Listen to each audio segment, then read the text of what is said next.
Mga cheese flixers, isang simpleng post lang sana tungkol sa content creation ang naging simula ng isa sa pinakamainit na usapin ngayon sa social media.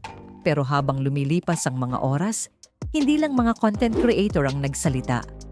May mga influencer na nagbigay ng opinyon, may mga netizens na nagkampihan, at higit sa lahat, may isang ama na napilitang humingi ng tawad para sa kanyang 6 na taong gulang na anak. Ano nga ba ang totoong nangyari? At bakit nauwi ang lahat sa emosyonal na pahayag mula sa pamilya ni Rhea Vlogs? Alamin natin. Nagsimula ang lahat ng maglabas ng pahayag si It's Stefano sa kanyang social media account. Ayon kay Stefano, napapansin na raw niya ang dumaraming creators na gumagamit ng content na kahawig ng kanyang ginagawa. Sa una raw ay masaya pa siya rito at parang compliment pa nga ang tingin niya. Ngunit habang tumatagal, napansin niyang mas madalas na itong nangyayari. Dahil dito, sinabi niyang mas gusto niyang makita ang ibang creators na bumuo ng sarili nilang identidad at sariling estilo sa paggawa ng content. Dagdag pa niya, naniniwala siyang may kanya-kanyang potensyal ang bawat creator at mas maganda kung gagamitin nila ito upang makagawa ng natatanging content. Hindi naman direktang may pinangalanan si Stefano sa kanyang pahayag. Ngunit gaya ng madalas mangyari sa social media, mabilis na nagkaroon ng iba't ibang interpretasyon ang mga netizens. May mga sumang-ayon kay Stefano. Para sa kanila, mahalagang mapanatili ang originality sa content creation. May iba namang nagsabi na normal lang ang pagkakaroon ng inspirasyon, lalo na kung may mga content creator na nagiging trendsetter sa kanilang niche. Habang lumalawak ang diskusyon, may isang pangalan na paulit-ulit na lumilitaw sa comment sections. At ito ay si Rhea Vlogs. Hindi nagtagal, nagsimulang ikumpara ng ilang netizens ang content ni Rhea sa content style ni Stefano. Dito na nagsimulang maging emosyonal ang usapan. Marami ang nagsabi na hindi dapat nadadamay ang isang batang content creator sa mga ganitong kontrobersya. Para sa kanila, kung may usapin man tungkol sa content direction, hindi ang bata ang dapat sisihin. Sa gitna ng lumalaking diskusyon, nagsalita rin ng ilang personalidad online. Isa na rito si Boss Toyo. Sa kanyang live video, ipinahayag niya ang kanyang pagkadismaya sa mga bashers na umano'y umaatake kay Rhea.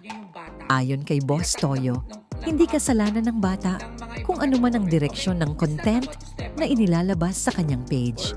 Aniya, 6 na taong gulang pa lamang si Rhea at malinaw na hindi naman siya ang gumagawa ng mga desisyon tungkol sa content strategy ng kanyang page. Para kay Boss Toyo, hindi dapat napupunta sa pambabasyang usapan. Dahil sa huli, isang bata ang posibleng maapektuhan ng mga masasakit na komento online. Kasunod nito ay nagsalita rin si Julius Banoobs Mariano. Sa kanyang pahayag, sinabi niyang valid ang nararamdaman ni Stefano bilang isang creator. Ngunit nais din niyang ipaalala na normal sa social media ang pagkakaroon ng mga creators na sumusunod sa isang trend. Ayon sa kanya, kapag may isang creator na nakabuo ng matagumpay na format o style, natural lamang na may mga susubok gumawa ng kahalintulad na content. Hindi raw ito kakaibang pangyayari sa industriya. Binanggit pa niya ang ilang content creators na dumaan din sa parehong sitwasyon noon. Gayunpaman, nilinaw rin niya na hindi niya kino-question ang concern ni Stefano. Sa halip, gusto lamang niyang ipakita ang kabilang bahagi ng usapan.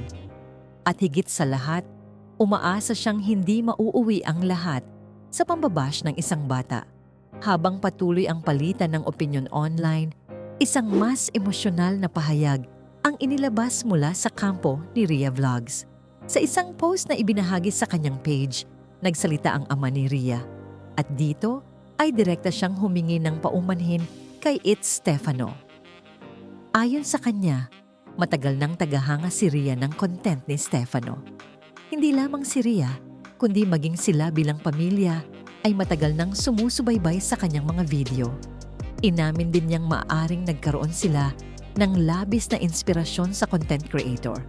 At kung umabot man sa puntong naging hindi komportable o nakaka-offend ito para kay Stefano, handa silang humingi ng tawad.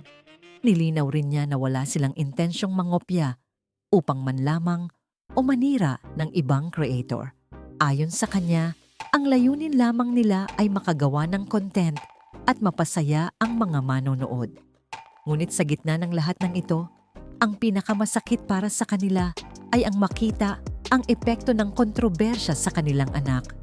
Ikinuwento niyang nahirapan silang makita si Rhea na naapektuhan ng mga nangyayari online. At bilang isang magulang, masakit para sa kanya na makita ang sariling anak na nasasaktan dahil sa mga komentong nababasa sa internet.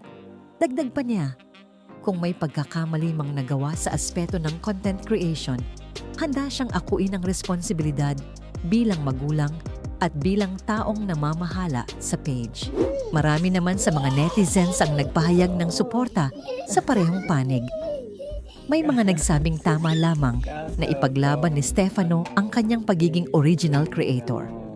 May mga nagsabi rin na dapat igalang ang naging pagpapakumbaba ng ama ni Rhea sa paghingi ng tawad. At mayroon ding mga naniniwalang walang tunay na kontrabida sa sitwasyong ito.